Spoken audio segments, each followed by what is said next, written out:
Welcome back to Animal Crossing New Horizons. I'm dear darling, as you see what's going on on our lovely island of Fawnhallow today.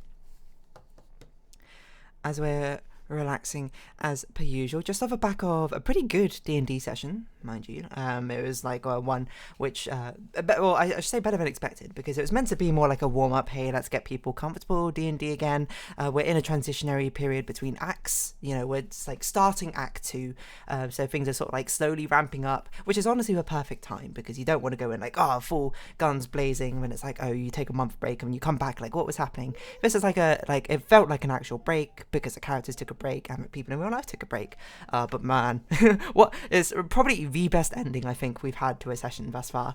But good evening, everyone. Right now in Fawnhallow, it's 10:28 p.m. on Friday, September 13th, 2024. Ooh, unlucky. I think it's probably biased from my perspective, because obviously I have full knowledge of what's going on, and it genuinely, like, all the roles, everything just worked out so incredibly perfectly that it just like I can't like place it better. Like, this is not something I even forced this way. Like, this is not exactly how I intended for things to go, but like it was, you know, I'm trying to think what to say without like giving things away, but it was like a random encounter which they rolled.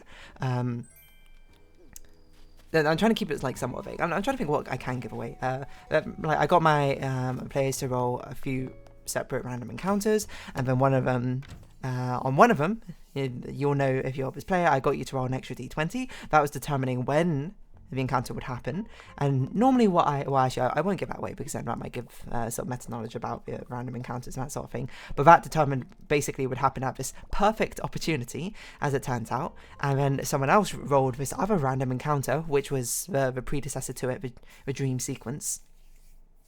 So I was just like, okay, well, I guess they're like not coinciding, but they're pretty close to each other now. And yeah, I guess what happened is basically the characters fell into a dream sequence. I can't tell you why, because they haven't figured it out, or there'll be spoilers. But it was one which was actually a lot spookier. Like, I had a previous shared dream sequence, and it was just like kind of like, oh, that's a bit weird. But now this one was like full on like spooky. It's meant to be sort of like, boom, the big kicker for like starting off Act 2 as like a what the heck was that about.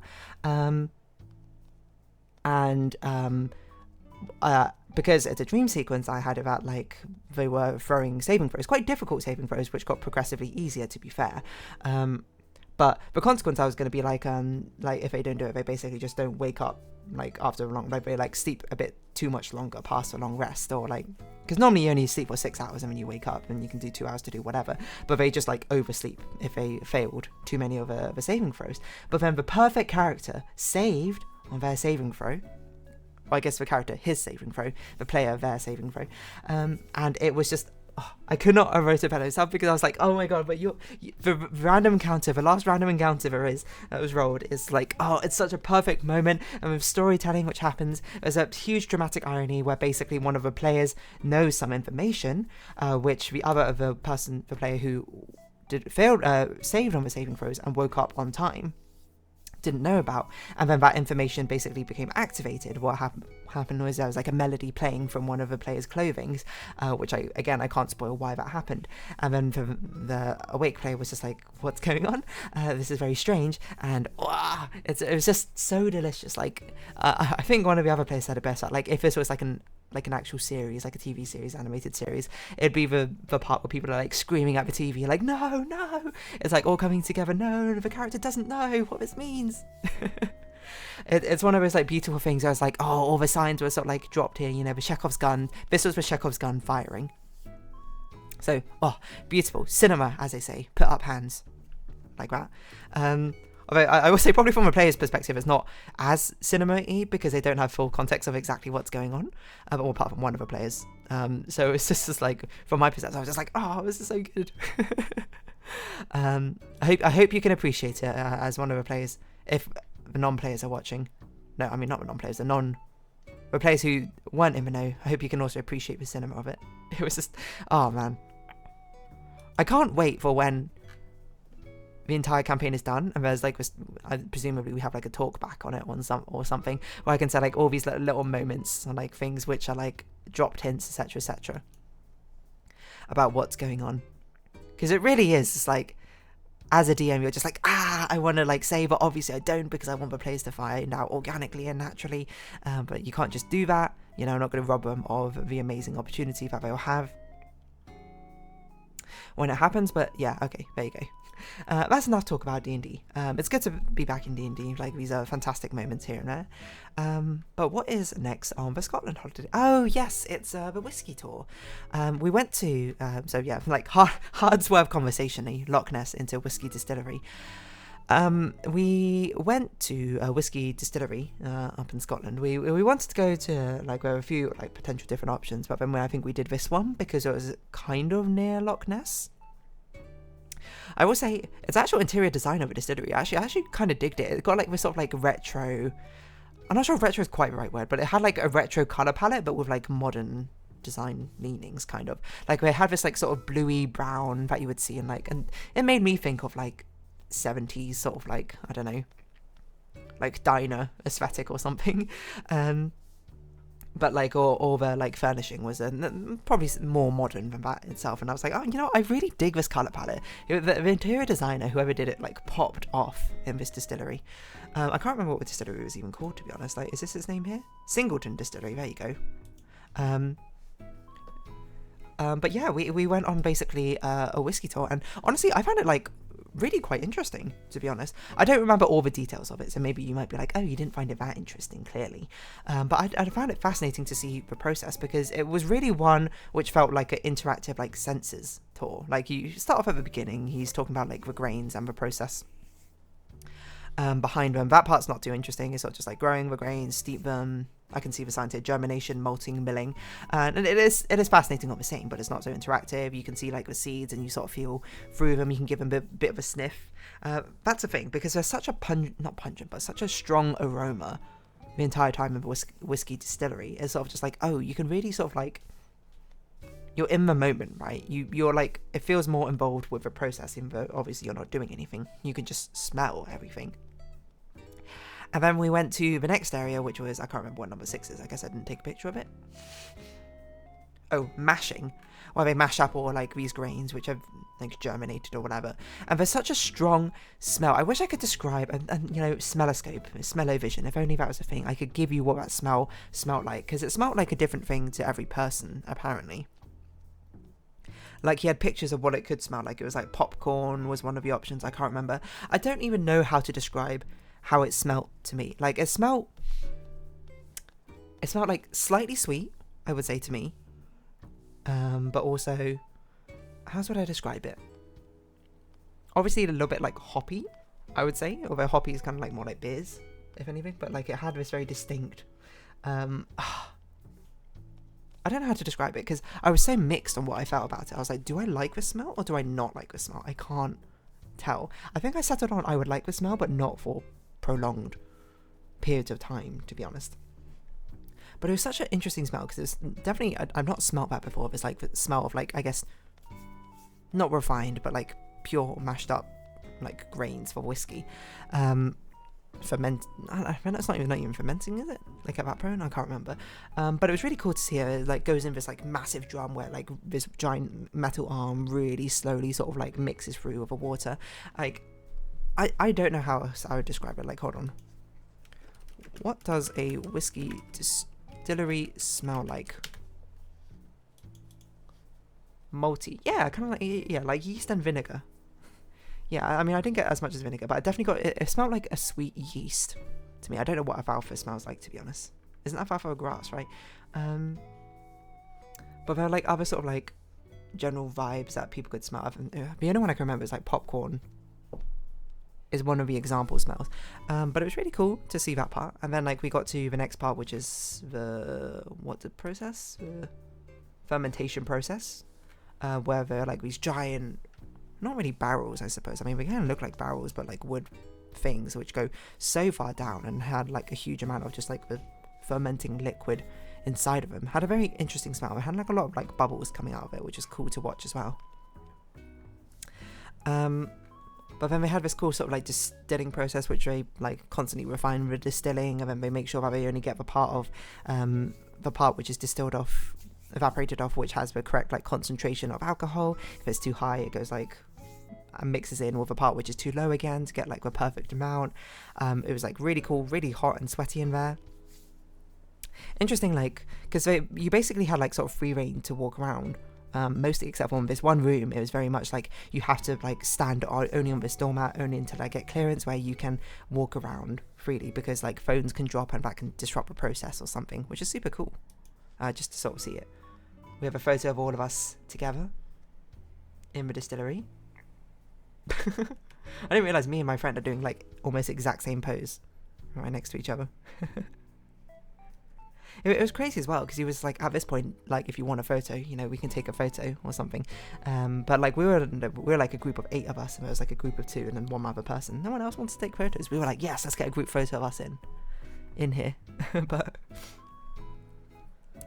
it was genuinely like super cool.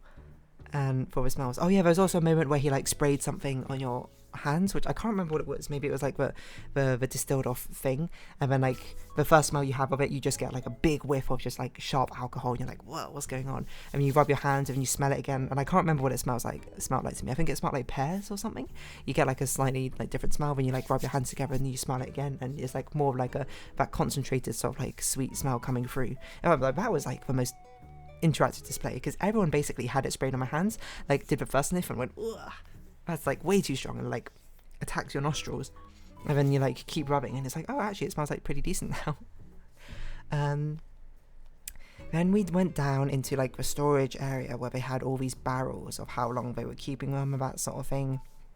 And yeah, just like barrels and barrels of things. It's always weird to me to think about, for alcohol especially, because it's not crazy to be like, oh, this is like a 25-year-old drink or something for alcohol, that they're making these drinks like so far in advance, basically aging them for like 25 years, 10 years, 15, 25 years. Like some of them like are old enough that there'd be like an entire generation between them. Like no one probably works out, well, very few people will probably work out at Distillery continuously for 30 years. Or maybe they do, I don't know. Maybe it's a job you stay in for life because you love it. But it's like that, these barrels of alcohol just like stick around for ages. Like it's not weird, but like I can't imagine not the foresight, but it feels so strange to be like, oh, this business is operating, it's creating these things, and we're not going to get any profit from the things they're making today until 25 years later.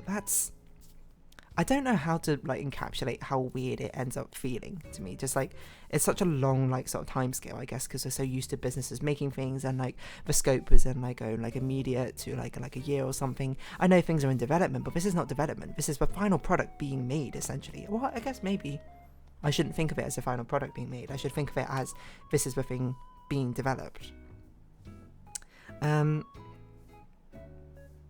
then after time, like boom, boom, boom, 10 years, 20 years pass, and then that's when the actual product gets sold. Sometimes even longer, depending on how much longer they want to age everything for. It's so fascinating. And when he showed the barrels, they showed like the way you take the liquids out. But it's actually this really cool thing. Like he showed like people would sometimes do to try and be sneaky. Like I can't remember like the context. It was like, oh, they would be like taste testers or whatever to make sure, or like tax collectors to see how much they're producing. They get out, I can't remember what it's called, like a dog whistle or something, but that doesn't sound right. That's what I wanted to call it. But it's basically like this tube on a string. They like dip it into the barrel, like pull it out a decent amount of drink, and then they just like slide it down their trousers to like, you know, take home a load of like fresh whiskey free of cost or something. Because it's not like you need that much whiskey if you're drinking it, right?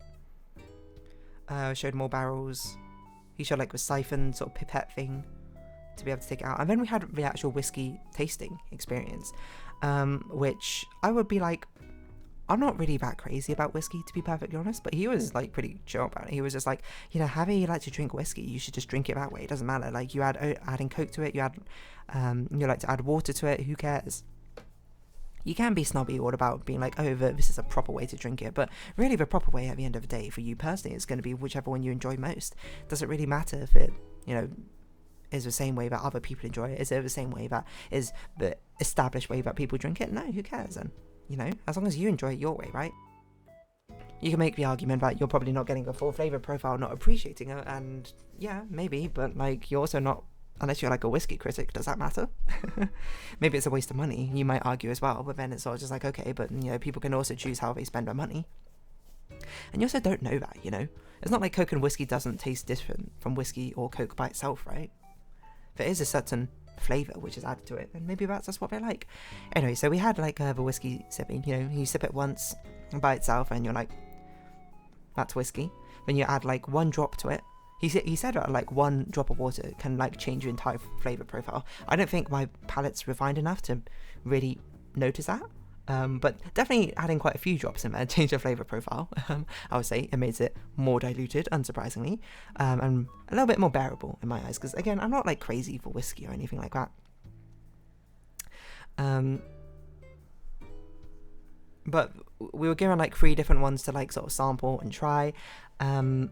I can't remember which one I think I liked the second one the best or something. The third one was like too, like the first one I thought was just terrible, and the third one I was like, nah, that's just a bit too full on for me. But there was like a lot of like different ones. We had like a lot of samples. Like we had 2 drivers as well, so like we kept even more of the samples or something, and like 2 people didn't show up or something, so we got more. I didn't drink most of the samples. I spent that time sort of trying to buy things, and I remember I was talking to a guy who did the tour, because he was like, if you want a sample of anything, you know, just like ask. And he was like, there's 2 exclusive whiskies you can get from this distillery, one of them being like the pour your own drink one, which I was like, I kind of want to get that because it looks kind of cool. And there's this other one which he was like, this is like a quite sweet whiskey, if anything. And I was like, I'll probably like that best. So, you know, I tried them both, and I was like, actually, I don't mind that sweet one, and the fact it's exclusive meant I'm like, okay, I'm actually going to buy it. I didn't really like the pour your own whiskey one, so I guess that was a good thing I didn't buy it in the end. But yeah, he was a very pleasant person, to be honest. He was a great person to give that sort of little tour about Whiskey Distillery. Again, do I remember all the information about it? No, but if you like presented me information about it, I'll be like, oh yeah, that's familiar. The exact wording I think is sort of lost on me exactly, but I found it fascinating all the same, learning all about whiskey and that sort of thing. Because I spoke about it before, we did like a wine tour in Croatia, and that was a pretty cool one, to be perfectly honest. I would say I enjoyed the wine. Well, okay, I enjoyed the wine tour more because I preferred drinking the wine, but the whiskey tour I think it was actually probably presented a lot better. The wine tour was like very casual. It was sort of like, here's our wines, drink it. And we had so much wine that day, oh my word. I think I must have spoken about it. There must be like an Animal Crossing video called Wine Tour. But anyway, whiskey tour, this one. I guess we're going through all the alcohols, and then whatever the next one will be. I hope it'll be sake. I love sake. Or soju. Anyway, yeah, whiskey tour is truly fascinating for one of my least favourite alcoholic drinks, I will say. But on that note, I'm going to round this episode up here. So if you have been watching, thank you very much. It's been Animal Crossing New Horizons. I've been Dear Darling. Likes, comments, subscription, shares, greatly appreciated. Socials, Discord down below. Hope to see each other again, but for now it's our farewell. So until next time, bye-bye for now.